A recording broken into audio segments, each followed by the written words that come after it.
We begin with the ongoing fight over the carbon tax. Saskatchewan Premier Scott Moe testified before a House of Commons committee today, making his case against it. That is making life more unaffordable for not only Saskatchewan residents, but all Canadians as a whole. It's making industries less competitive. Those are industries. Moe is one of 7 premiers pushing to halt the planned carbon tax hike coming next week. New Brunswick Premier Blaine Higgs is expected to testify tomorrow. Meanwhile, the Prime Minister says it's basic math, that the tax does more to help Canadians, and is challenging the premiers who are against the federal plan to present their own. That if they really don't like our approach to pricing pollution, they can develop their own approach. Scott Moe is the Premier of Saskatchewan, and he joins me now. Premier, welcome back to the show. Thank you so much, David. You and your colleagues have challenged the Prime Minister to pause or scrap the carbon tax. He has challenged you and your colleagues who oppose carbon pricing to come up with an alternative plan. What's Saskatchewan's alternative to the federal plan? Well, Saskatchewan's alternative plan doesn't involve pricing our industries that are creating wealth or creating jobs, creating opportunity for Saskatchewan people, and doing so all the while producing some of the most sustainable food, fuel, and fertilizer that you can find on Earth. And so the goal shouldn't be, how much we can force industries to pay. The goal should be, how do we attract investment, develop innovation that is driving down the actual emissions in our industries, and then turn around and sell that innovation to the world. There's avenues for this, and this has been Saskatchewan's approach all along. You don't have to have a price on carbon or a carbon tax in order to solve climate change, and I think the United States is proving that to be true. So a question on that. The opposition to this point has largely been about the retail carbon tax, the consumer carbon tax, the fuel charge, for example. But are you talking about getting rid of industrial pricing as well? Is that your position? No, the consumer carbon tax has to go. It's just an inflationary cost on families. What we're saying when it comes to the industrial pricing mechanisms, we have one provincially led here in the province. We put forward a heavy emitter policy in place where we have created a tech fund, and the companies have realistic targets that they are achieving. So there isn't a lot of money in the tech fund, but they're achieving it through making their own investments in reducing their emissions in various different ways that are different even among industries in the same area of the province. And so you need to allow for that innovation in that particular industry or that particular segment of the industry.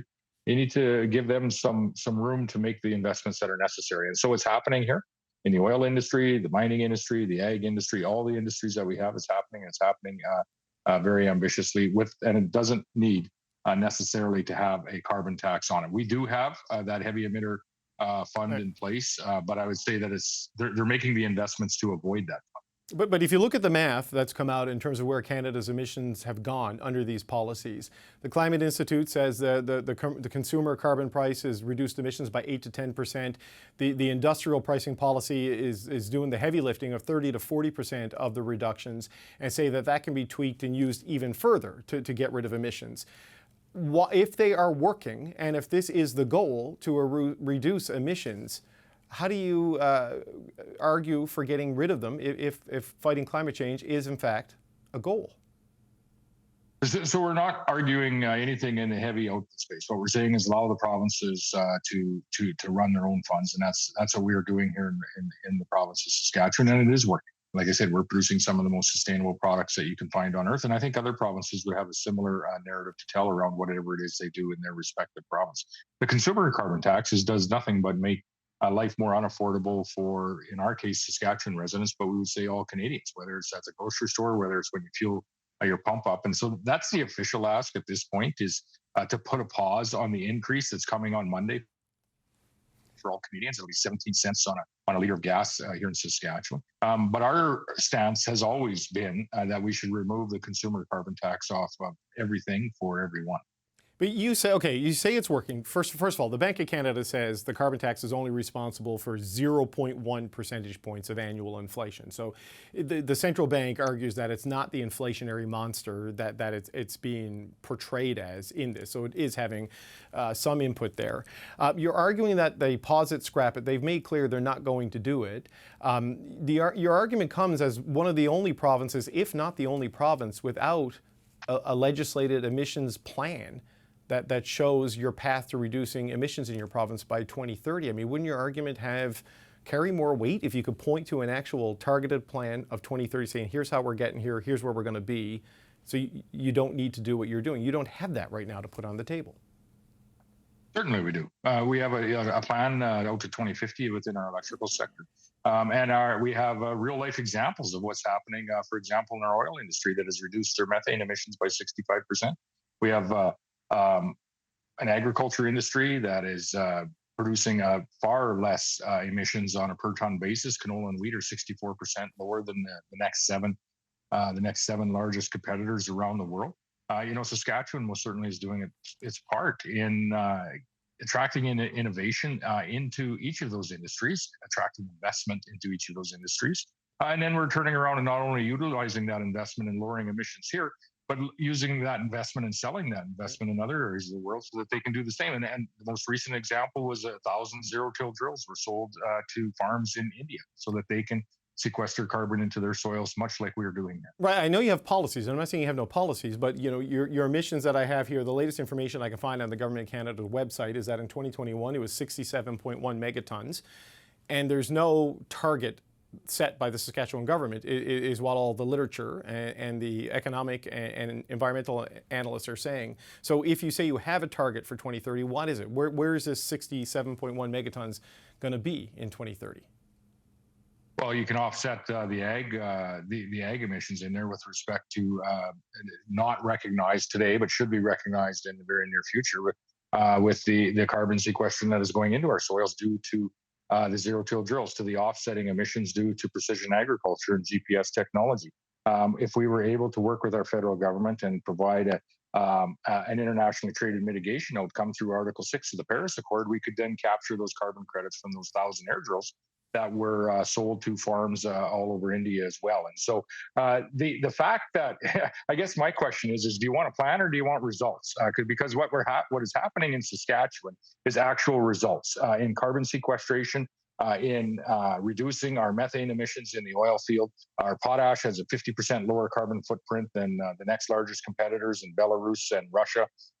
We're producing results here in Saskatchewan. The federal government is not working with the province or our industries on recognizing those results, but it doesn't mean that they aren't results nonetheless. And so if you want a plan, I suppose you could discuss that with the federal government. If you want actual results on what is happening in the most sustainable supply of food, fuel, and fertilizer, you can come to Saskatchewan and see for yourself. But I guess, Premier, you look at the numbers that are publicly posted. It's Manitoba, Saskatchewan, and Alberta where the emissions are either flat or rising, and in other places they're going down because of the measures. So you say you're getting results, but the numbers would suggest that you're at best holding steady, if not increasing. Certainly over the last 20 years, emissions in Saskatchewan have been on the rise.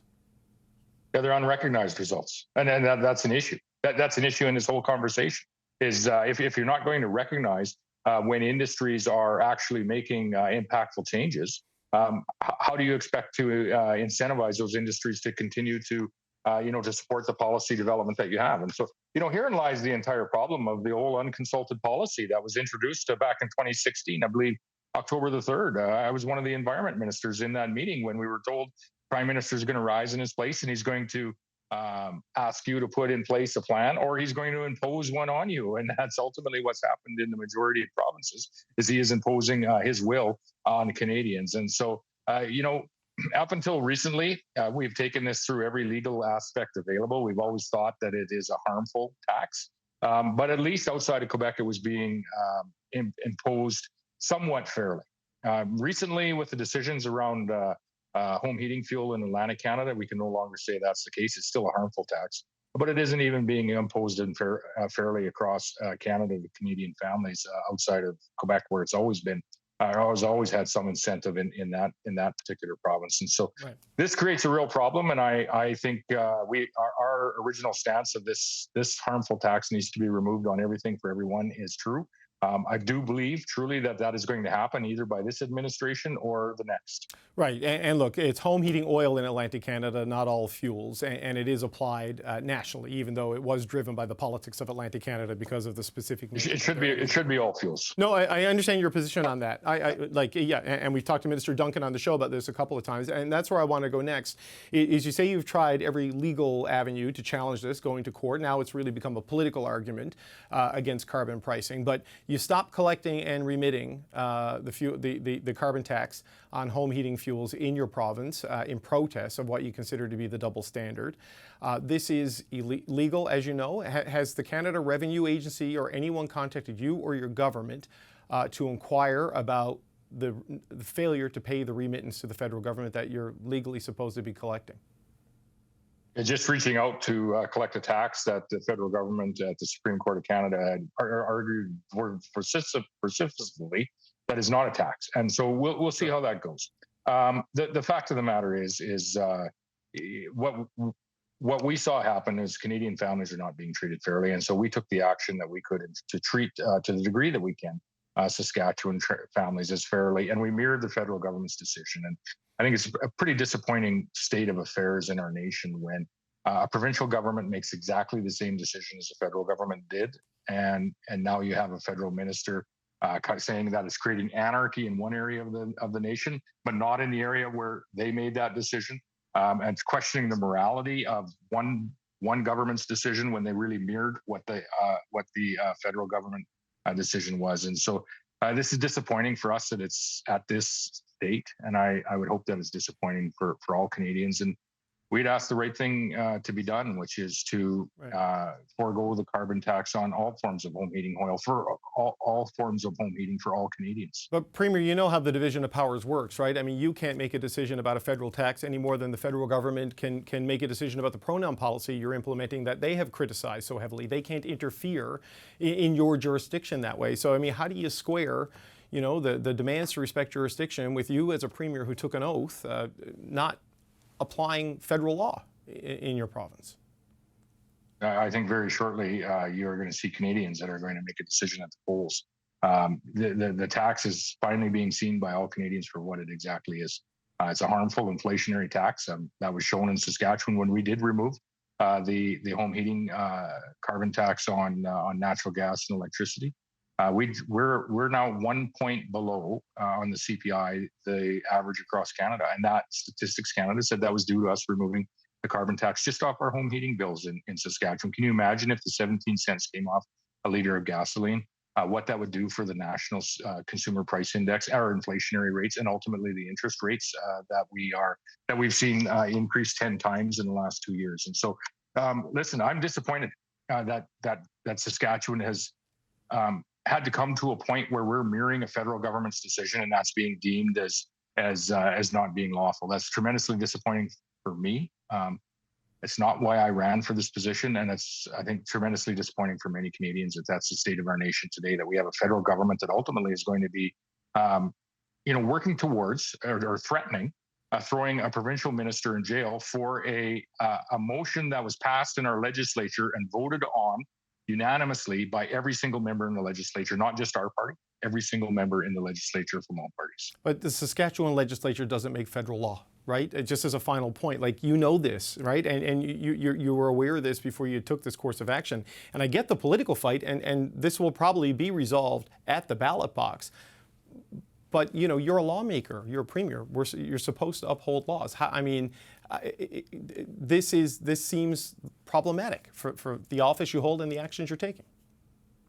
Seems tremendously unfair to Canadian families that the federal government would make a decision like this. I'm disappointed that we had to come to, really the motion that came in our House. I wasn't surprised that it was supported by all parties. Every single MLA, 61 MLAs in the House, supported this motion. We have no choice but to represent the interests of Saskatchewan people. That's what we're elected to do, and that's precisely what we're doing in this case.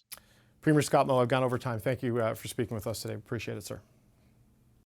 Moe is one of 7 premiers pushing to halt the planned carbon tax hike, which is coming next week. New Brunswick Premier Blaine Higgs, Alberta Premier Danielle Smith, they're set to testify tomorrow at committee. So what are the politics at play with all of these hearings? It's time to bring in the power panel. Emily Nicola is a columnist with Le Devoir. Amanda Alvaro is a former Liberal Party communication strategist. And here with me in the studio, Tim Powers is a former strategist for Conservative parties. Jordan Leichnitz is a former NDP strategist. Emily, let's start with you in Quebec, which is not at the center of this national crisis over climate because of the cap and trade system.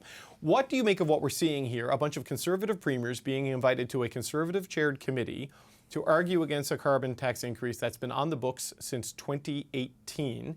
And meanwhile, we have all these economists and all of these environmentalists lining up on the other side of this argument against elected politicians. Where do you think this is? I was just smiling because this was one of the most unhelpful collection of clips that I've seen. Well, in a very long time. It was representative. Let me just say, it was representative. Exactly. You know, and Christina, our producer, Exactly. did a good job. I'm not attacking the CBC here. It's just I know this was representative. I just know that there wasn't a lot of space for facts there, and that tells us something in terms of the politics that's being played. And don't interrupt me. I'm speaking. Whatever. All of that, really, sorry, is very far away from the point, which is climate emergency, what to do about it. The government has been on the defensive of that for the last weeks, if not months, if not year. And so I do think that there is a point that was scored today in terms of putting that back in the hands of the Premier. If you don't like what we're doing, it's up to you to actually to propose something else. Politically, I think that was a smart move, and it does, put the premiers on the spotlight for a change in terms of what they are proposing or not proposing to actually tackle climate change and for Canada to reduce its emission and reach its targets. And so in that way, I think that's very, very helpful. And so it doesn't just become then about the tax and the rebate and who gets what. It becomes about, we have a policy problem. This is how we're solving it. If you think of anything better, if you think you're smarter than, the economists and the environmentalists who are on the sides of that, please go ahead and put your genius idea forward. So Tim, I don't know what your thoughts are on this. There was a deliberate attempt yesterday with the Prime Minister with this letter that was released publicly saying to the premiers, none of you came to the table with ideas. So this is where we are. And if you don't like it, you have the power to change it. What are you going to do, or do you not care about climate change? That's a summary of it, but that kind of captures the essence of the message. Where do you think this is now? Well, I still think the Liberals have come at this too late. I think they should have, for their own purposes, been doing this months ago. I mean, I think the Prime Minister tried out a version of this argument, a week or 10 days ago when, he made the point it's tough. You got to make tough decisions for the future. You don't have to be popular. I think that could have been a better argument for them if they didn't have all the vacillations that they've had on this.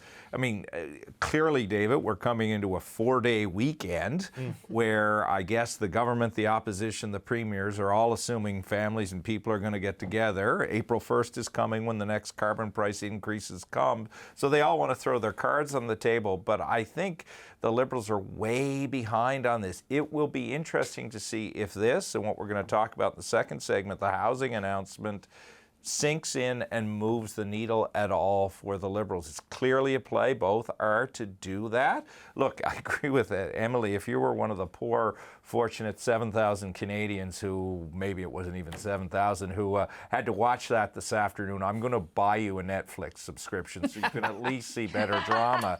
But I mean, that stuff, it's all nonsense, but it's about trying to shape conversations that are going to happen this weekend, over the next week, about this particular policy. And some of them are just layups, like Moe and the Conservatives can take the territory that they want to make these points because so much has been ceded to them. Even if there is a little bit of blowback, they still have lots of runway to recover. You can have a climate plan, Jordan, that doesn't include a retail carbon price. You can find ways to do it without carbon pricing. Absolutely. But this was the hottest winter in the history of the country. There are wildfires in Alberta that have been burning since last year that the winter did not put out. The UN says the oceans are the hottest they've ever been in recorded history. None of that's going to wait for inflation to get to the lower bound of the Bank of Canada's target. So if you don't like this, fine. What are you going to do? This, I know there's conversations that need to have. This is the policy conversation the country needs to have, is it not? Right, except we're not having a policy conversation. No, we're not. And I think that the circus at the committee today was really pure evidence of that. You know, this is theater, right? And you can feel the fever pitch, you know, as Tim was saying, really intensify as we get closer to April 1st. So it's a show. And I think that, you know, what's interesting is that when you saw Moe at committee today, you see also some of the limitations of the anti-carbon tax argument, right? Like when pressed, you know, we got such gems as, well, you know, companies should just reduce emissions. They shouldn't have to pay for it. So I mean, when you really press on a lot of this stuff, it absolutely makes no sense from a policy perspective. And there is a real lack of honesty, I think, on the part of these premiers about whether they're going to simply choose another mechanism to spur emissions reductions, which is absolutely fair game, or whether there's going to be less ambition. And I think it's really much more going to be the latter.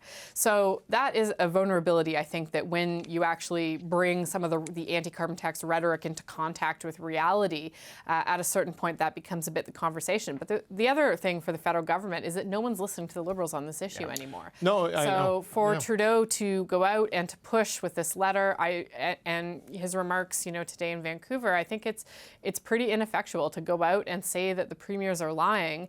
Nobody hears that, and it just seems to not be resonating with Canadians at all. So Amanda, look, there is the political conversation, and there is this battle for hearts and minds, and then there's the battle for the planet. And this is, you know, as a guy with 2 kids, 10 and younger, one of them with asthma, I worry about this quite a bit. And, you know, there is never a good time economically and from an affordability perspective to tackle massive transitional issues. So how does the conversation get there if the one big party nationally championing it is in such a credibility deficit on so many things because of where they are in public opinion that they are being tuned out? Yeah, and as we've watched affordability issues really trump climate and environmental issues, and we've watched those issues as priorities slide down the list of priorities that Canadians deem essential or important, it does become a question. Remember, this was a central platform of the Liberal Party's campaign, right? They ran on this. It was one of the reasons why they won. They had a lot of particularly young Canadians get behind them on this climate policy. So I don't think it's too late to make the case again. That's what I will say. I think that the case needs to be made. And as we see some of the lightening up of inflation and we may find ourselves in a different economic position, we could see this issue start to rise again. Right now, this is really an affordability argument that everyone's talking about, and the Conservatives have effectively framed it as an affordability argument, as the Liberals have failed to reframe it as an environment argument. And I think what I liked about the letter and what I liked about today was taking the Liberals from the defensive position that they've been on as they've tracked against Poilievre's agenda and really put them on a position of offense, to be able to push back against the premiers and back against Poilievre to say, fine, then what will you do? We'll join 100 economists, countless scientists to say that this is the right policy for our country right now. If you don't think it's the right policy, what is the right policy? And the silence is deafening. So to put this back on the Conservative premiers, back on the Conservative Party leader, and ask them to have to make the case, I think is the right move at this juncture for the Liberals. Tim, you're not convinced? Or you are convinced? So where are you? Amanda's making a good argument if it were solely about the legitimacy of the policy. But back to the politics, it's not just Conservatives that are running forwards or running away. Look, if you're going to win a political argument, you need allyship. And usually that allyship starts in your own tent. Last week, the New Brunswick Liberal leader stepped away from carbon pricing. The Ontario Liberal leader did the same thing. Big, powerful allies in provinces they want to compete. Our premier in Newfoundland and Labrador long argued about the pause. He's arguably the most popular elected Liberal leader in the country. When you have Stephen Guilbeault lecturing him, as he was on a Sunday political program, about him not having a plan, the Prime Minister can invest all of this rhetoric, but if he can't even move his own people to this side because of the politics and not the policy, it's an uphill battle. So, but Emily, this is the thing. Like, the politics is what it is, right? And Scott Moe has an election this year. Blaine Higgs has an election this year. Pierre Poilievre is locked in a double-digit lead with an election coming in the next 2 years. And I understand the political impulse there. But you have everybody who studies this for their life's work in the environmental world and in the economic world, arguing that it is the most effective, least costly, least economically damaging way to do it. And it seems to be just dismissed completely out of hand by policymakers who are arguing that gas shouldn't go up by 3 cents a liter on April 1. So I just wonder, how does the actual governing conversation happen right now with the politics that everyone rightly points out at play? Yeah, this is why the move of what else do you have in mind is once again very interesting. I understand that it's not just conservative premiers. We do have a majority of conservative premiers in this country. And when they are liberals, or even when there's liberal oppositions in provinces, it's also up to them. I'd say it's up to every party in Canada who doesn't like the carbon tax to put forward something else. I do think that when you have a criticism for one of the most important policies for climate change becoming national headlines, then it's up to everybody who doesn't like it to suggest something else. There is a lot of apathy as well out there in terms of especially younger generations who care about climate change, who are just, when they see this kind of politics, are more likely to just stay home and not vote for anyone if nobody has something to say that's actually positive. And so there's also that risk. And so, for example, if the Ontario Liberals or if the Liberals in Newfoundland are unhappy with the carbon tax, it's also up to them to suggest something else rather than just point their fingers at Ottawa and just be uncomfortable with the fact that some people in their ridings are not happy with their heating bills this winter. Yeah, Jordan, to your point, it sounds like there's going to be a reduction in ambition. That's certainly kind of the impression I got from Blaine Higgs yesterday. He said, like, what's the point of us focusing hard on reducing our 1.5% of global emissions?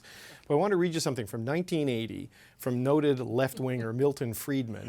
Most economists agree that a far better way to control pollution than the present method of specific regulation and supervision is to introduce market discipline by imposing effluent charges. For example, instead of requiring firms to erect specific kinds of waste disposal plants or achieve a specific water quality and water discharge into a lake or river, impose a tax of a specified amount per unit of effluent discharge. That way, the firm would have an incentive to use the cheapest way to keep down the effluent. That is a market argument by the godfather of a lot of modern conservative thought, arguing against regulation and technological investment as the best way to deal with this. Look, we've politicked our way around to basically deciding that the carbon tax is not something that's politically viable in Canada anymore. That's the reality. And I think that what the Trudeau government needs to do is decide, are they going to go to bat for the mechanism or are they going to go to bat for the outcome?